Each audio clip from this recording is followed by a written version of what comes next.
Bonjour à tous et bienvenue à notre nouveau rendez-vous sportif hebdomadaire sur World H 24.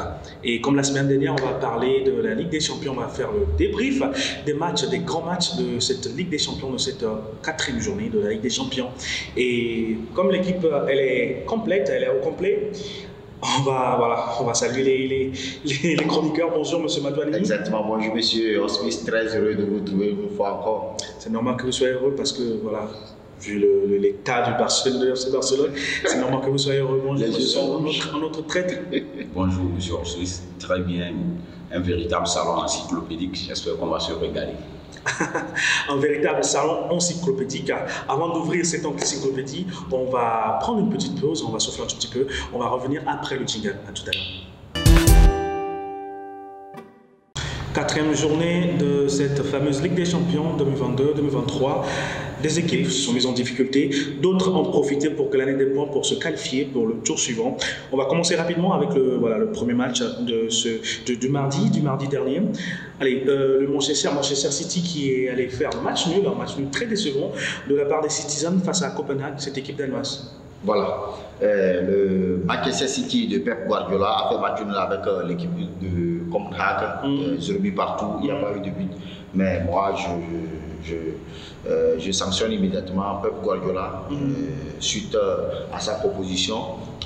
Pourquoi mettre le meilleur buteur de la Ligue des Champions au banc, Erling Haaland, or qu'il est dans sa bonne forme, il est dans ses moments exceptionnels. Mais ça a été un peu aberrant de voir Erling Haaland débuter au banc. S'il était là, il allait marquer. Certes, il y a eu un penalty que Marez a raté, mais c'est un peu étonnant du fait que Manchester City n'a pas pu glaner les points là pour pouvoir avoir le maximum de points et se qualifier.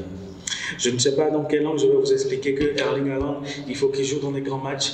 C'est un match, un match de gala de cette équipe de Manchester City. Oui. Ils sont déjà presque qualifiés, de toutes les façons, ils sont qualifiés. Ils sont déjà qualifiés vers leur nul. Je ne sais pas comment on va mettre, un certain Erling Haaland. Quand vous êtes un coach et vous voulez que votre attaquant devienne, c'est-à-dire qu'il soit une star, mais il faut lui laisser enchaîner les buts. Pourquoi pas lui laisser encore au banc, non? Dans ce genre de match, mais si Haaland était là, il allait faire un doublé ou bien un triplé, mais malheureusement il était au banc et il est venu rentrer tardivement au moment où le match était déjà à une intensité très dure. Oui. Les Bianconeri sont allés s'incliner en Israël par la modeste équipe de Maccabi Haïfa. Ouais, la vieille dame s'est fait peur. Il est bien vrai que la vieille dame cette saison n'est pas dans un pivot très droit depuis le début de cette compétition. Mais bien sûr que j'ai vu les joueurs de la vieille dame déprimés dans leur propre camp dès les premières 15 minutes, ce qui est incompréhensible. Pour moi, sincèrement, j'ai vu une très équipe de la Juve décevante. Une équipe très décevante de la Juve. Juventus, ça ne passe toujours pas. Pour cette équipe de la Juventus, à mon avis, il faut donner la chance à un autre entraîneur pour voir si ça va marcher ou pas. Parce qu'à Allegri, j'espère très bien que c'est sa tactique, l'ancienne tactique qu'il utilise, qu'il a ramené aussi. C'est une tactique qu'il a propulsée en finale de Ligue des Champions. Voilà, exactement. En 2017 contre le Real Madrid, même en 2015 contre le Barça. Contre le Barça, exactement. Donc c'est la même tactique. Or que maintenant, actuellement, le football est modernisé. Il faut des nouvelles tactiques et les attaquants ne sont plus les mêmes. Et il y a eu, c'est-à-dire, il y a la jeunesse qui est au pouvoir actuellement. Donc sa tactique, elle ne marche pas du tout. La blessure de Di Maria, l'Argentin aussi, a un petit peu endommagé cette équipe de la Juventus de Turin. Et surtout, la défense qui était totalement faible. On n'a pas vu une défense de la Juventus défendre comme d'habitude. Donc c'est un peu aberrant pour les hommes d'Allegri qui vont devoir faire tout possible pour pouvoir rester dans la compétition européenne, même si ce n'est pas la Ligue des Champions, au moins aller jouer l'Europa League. Parlons de cette défense. Il y a Bonucci qui nous a fait du piqué. Vous voulez ajouter quelque chose? Ah oui, concernant cette équipe de la vieille dame, ce que moi j'aimerais encore souligner que le football joue à deux volets. Quand je dis deux volets, je m'entends parler de la psychologie et l'aspect mental, bien sûr. Cette équipe de la Juve manque de caractère. Quand je parle de caractère, on a vu les joueurs de la Juventus s'imposer, se donner du force face au Paris Saint-Germain. Et là, on a vu des joueurs déprimés mentalement qui ne sont pas à 100%. C'est très décevant de la part des joueurs de la vieille dame. Parlant de mental, il y a une équipe qui devait se renforcer mentalement. Et sur le terrain également, il s'agit de Séville, qui a vu le retour de Jorge Sampaoli à la tête de cette équipe après le limogeage de Lopetegui. Alors cette équipe a fait face à Dortmund au Signal Iduna Park. Un score plutôt prometteur, un but partout. Sachant que le FC Séville a ouvert le score. Je donne la parole à M. Youssouf. Ouais, je suis complètement d'accord des choix du nouvel technicien Sampaoli, connaissant bien son caractère, passant par l'Olympique de Marseille. On sait bien qu'il est capable de tout. J'espère avoir cet effectif de Séville encore foncé plus loin. Est-ce que le renouveau de cette équipe de FC Séville, finalement, elle va sortir du trou? On voit qu'une équipe qui est très décevante cette saison également, comme la Juve, une équipe qui est au fond du trou en Ligue 1, une équipe qui est relégable. Est-ce que ça va donner du fil à retordre à cette équipe? Cette équipe du FC Séville est totalement en difficulté cette saison en championnat comme en Ligue des Champions. Ça ne marche pas du tout. Et en Ligue des Champions, avant-hier contre Dortmund, ils ont fait le match nul, ce qu'ils pouvaient avec Dortmund, un but partout, avec un grand Bellingham de Dortmund. C'est Bellingham, la même chose. Oui, qui a marqué le but égalisateur à la 35e minute du jeu. Et ça a été un match,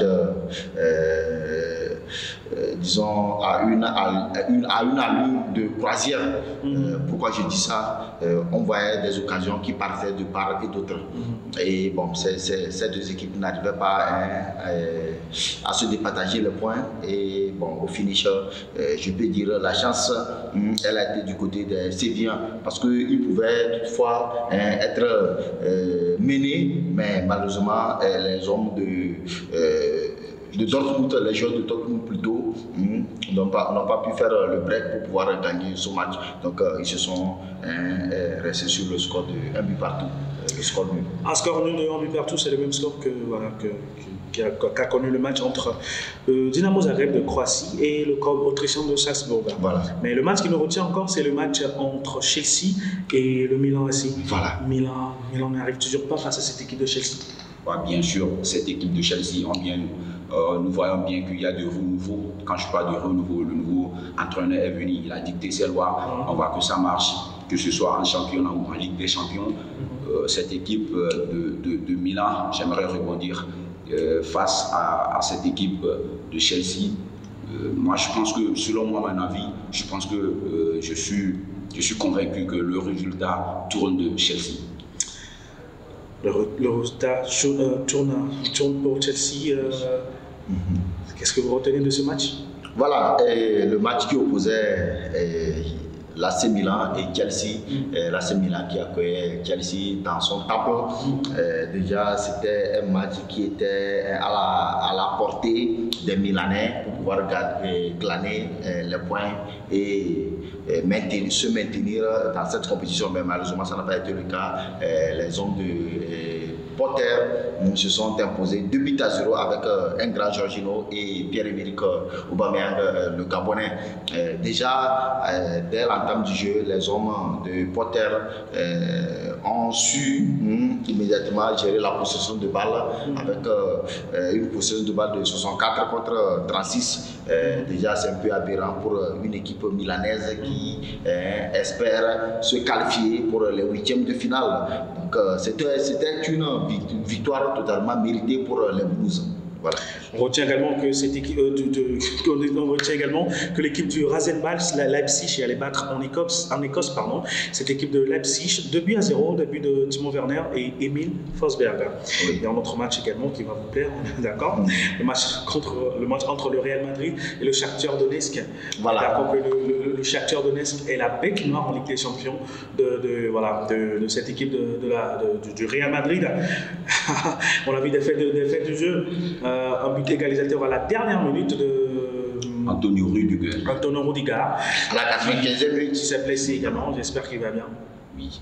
Malgré l'absence du géant belge Thibaut Courtois, les hommes de Carlo Ancelotti, le technicien italien, ne tremblent pas. Ils continuent leur sans faute depuis le début de saison, que ce soit en Ligue des Champions ou en championnat. Maintenant, ce que nous retenons sur ce match, c'est qu'on a vu un Real de Madrid au début tâtonner sur l'animation offensive, que ce soit, comme rappelle-t-on, le choix de Carlo Ancelotti en titularisant Eden Hazard aux côtés de Karim Benzema, qui pour moi n'est pas le joueur préférable pour Karim Benzema dans des combinaisons. Je m'attendais à un classique Rodrigo, Vinicius, Karim Benzema, ce qui pour moi allait donner l'envie aux Madrilènes d'aller plus loin, marquer très vite et éviter ces genres de situations à la dernière minute. En tout cas, moi de mon côté, je ne jette pas le tort sur l'attaque madrilène, non plus. Mais plutôt, ça a été un match à haute intensité. Vu la lutte du match, le Real Madrid pouvait toutefois s'imposer, mais c'est le score qu'il fallait aux Madrilènes, parce que déjà avec le but du défenseur allemand Rudiger, et notamment sa blessure qui a donné une frayeur à toute l'équipe d'Ancelotti. Bon, cette équipe du Real Madrid, comme nous tous nous le savons, c'est une équipe qui arrive à s'en sortir dans les matchs de poule. Donc avant-hier, elle a montré une preuve, mais malheureusement, elle n'a pas pu glaner les points pour pouvoir faire le carton plein. Donc, sur le Classico qui va se jouer dans quelques heures. Dans quelques heures, contre le FC Barcelone. Pour être pragmatique et honnête, concernant ce Classico, moi je vois complètement qu'il n'y a pas match. Il n'y a pas match. Le Real sur le Classico. Bon, pour ce Classico, je suis un tout petit peu inquiet de la forme du FC Barcelone. Du coup, vu du fait que le FC Barcelone a pu revenir on va revenir sur ce match. On va revenir sur ce match. Ok, d'accord, sur ce match, oui. Oui, allez-y, oui. Je peux aller? Allez-y, oui. Voilà. Sans parler du match du Barça. Allez-y, sans parler du match du Barça. Ben, c'est impossible sans parler du match. Pardon, mais je ne parce qu'on va venir sur le match, les journées, la 4e journée du mercredi. C'est pas grave, on va enchaîner rapidement avec les matchs du mercredi, mais avant on va parler du Paris Saint-Germain. Paris Saint-Germain 1, Benfica 1. C'est une histoire de pénalty. Voilà, c'est une histoire de pénalty, exactement. Oui, sauvé souvent par ce fameux joueur Kylian Mbappé, l'international français. Moi, j'ai vu ce PSG un peu froid face à un adversaire qui était moyen au regard des joueurs de l'entraîneur parisien. Ce que moi je constate dans cet effectif parisien, c'est qu'il y a trop de problèmes extrasportifs, que ce soit Kylian Mbappé qui demande parfois de jouer sur le côté ou dans l'axe, il y a trop de tensions extrasportives. On a vu notamment Christophe Galtier sortir une note voulant dire, se plaire qu'il a demandé un attaquant numéro 9 pour placer dans l'axe, ce qui permettra à Kylian Mbappé de rester dans son confort, de rester dans son poste habituel pour avoir une aisance dans l'animation offensive. Mais la question que moi je me pose dans ça, si il arrivait qu'il recrutait un numéro 9, mais il va mettre Neymar, c'est ça qui est un peu étonnant. Or que quand vous vous rappelez des années 2015 où le Barça avait remporté la Ligue des Champions, il y avait Luis Suarez, Lionel Messi et Neymar.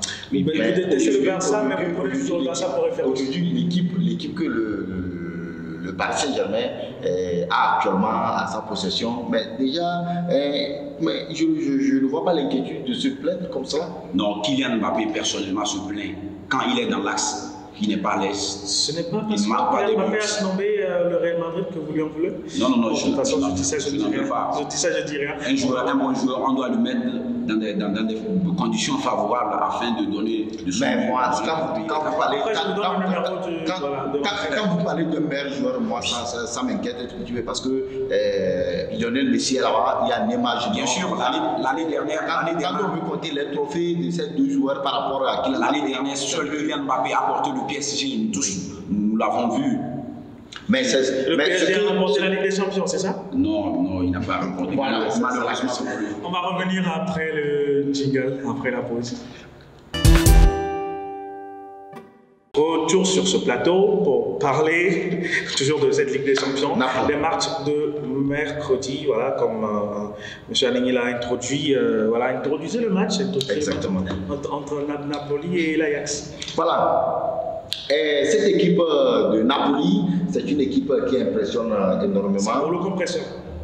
Le compresseur, effectivement, c'est une équipe qui est récidive, c'est une équipe qui maîtrise catégoriquement sa compétition en championnat comme à Ligue des Champions. Elle maîtrise catégoriquement. Hier, elle s'est imposée 4 buts à 2 face à l'Ajax Amsterdam avec un grand Lozano et le tueur nigérien Victor Osimhen.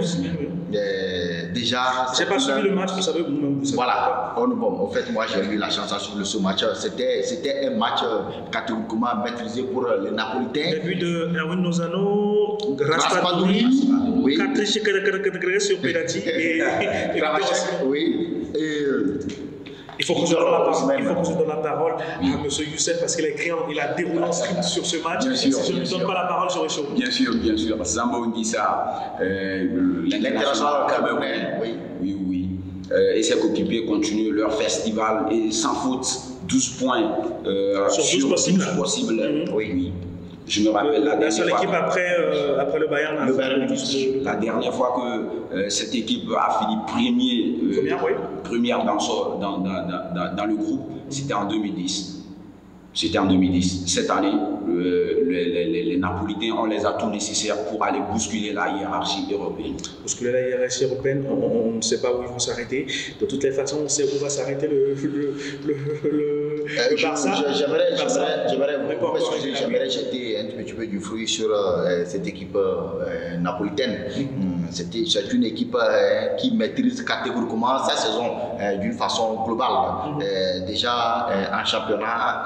L'équipe de Spalletti? Oui, ils sont déjà premiers à Ligue des Champions également. Ils sont en tête de leur groupe en faisant le carton plein. 12 points. Sur 12, déjà, pour donner une note, on donne 20 sur 20. Déjà, c'est exceptionnel pour cette équipe de Napoli, avec un grand Lozano.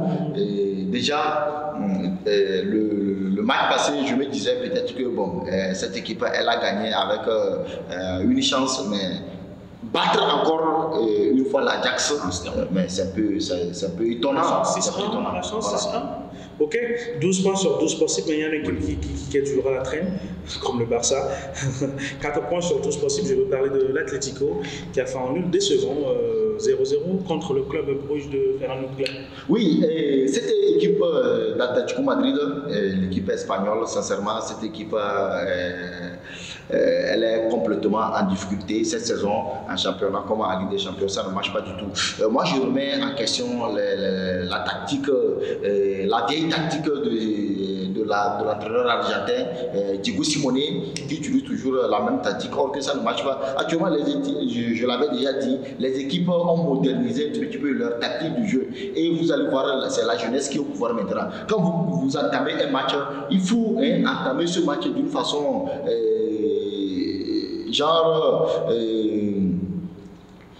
intentionnelle, c'est-à-dire d'une façon enthousiaste. Il ne faut pas entamer un match d'une façon défensive. Non, ça ne marche pas comme ça. Quand vous avez un adversaire comme l'autre fois, mais pourquoi pas ne pas laisser ses attaquants marquer?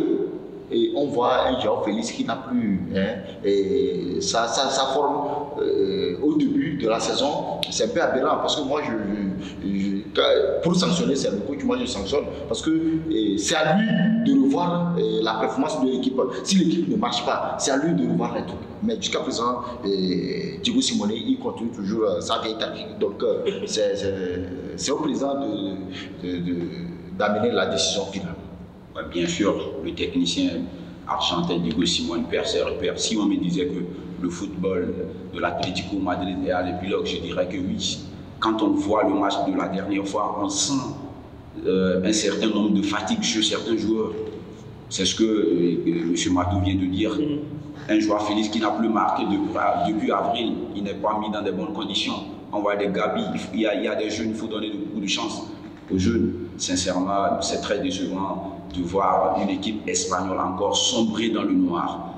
J'espère que c'est une équipe très régulière en Ligue des Champions. Donc, si on me disait que c'est un coup de bluff, je dirais non, parce que Diego Simeone, il doit changer ses plans. En tout cas, l'essentiel n'est pas toujours d'être régulier en Ligue des Champions, mais de toujours avancer, de toujours dépasser le cap d'un 8e quand même pour Diego Simeone. Bien sûr, le FC Barcelone est régulier, mais excusez-moi. Dans le même groupe, le FC Porto allait gagner Leverkusen 3 buts à 0. Exactement. Il y a une équipe qui essaie de se relever après 2 matchs catastrophiques. Il s'agit de l'Olympique de Marseille qui allait gagner le Sporting Portugal à Lisbonne. À 2 buts à 0. Des buts de Matteo Guendouzi et de l'inarrêtable Alexis Sanchez. Voilà. Les Marseillais continuent leur récital après 2 défaites d'affilée en Ligue des Champions.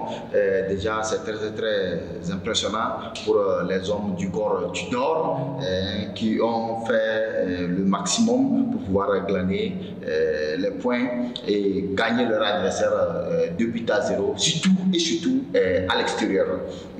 Avec un Matteo Guendouzi et Alexis Sanchez, le Chilien. Moi, quand j'ai vu ce match, ça m'a beaucoup impressionné parce que moi, je ne croyais pas. Moi, je me disais peut-être que l'Olympique de Marseille serait éliminé, mais l'Olympique de Marseille plutôt se relever et c'est une équipe qui nous donne déjà des étoiles qu'elle serait qualifiée pour les 8e de finale. Donc, si elle continue, notamment ses bonnes performances. L'Olympique de Marseille qui a profité du Sporting Portugal pour se faire une santé dans cette Ligue des Champions. Ah oui, tout est possible. Le football nous apprend à avoir beaucoup d'humilité. Comme je viens de le dire, on a vu l'Olympique de Marseille sombrer dès les premières journées de la compétition. Maintenant, on voit qu'il y a du rythme, la force du caractère. Hugo Tudor, l'entraîneur, il est venu instaurer ça. Maintenant, je crois que le bling-bling est terminé. Dans ce même groupe, Tottenham a battu l'Eintracht Francfort avec un super Hummington.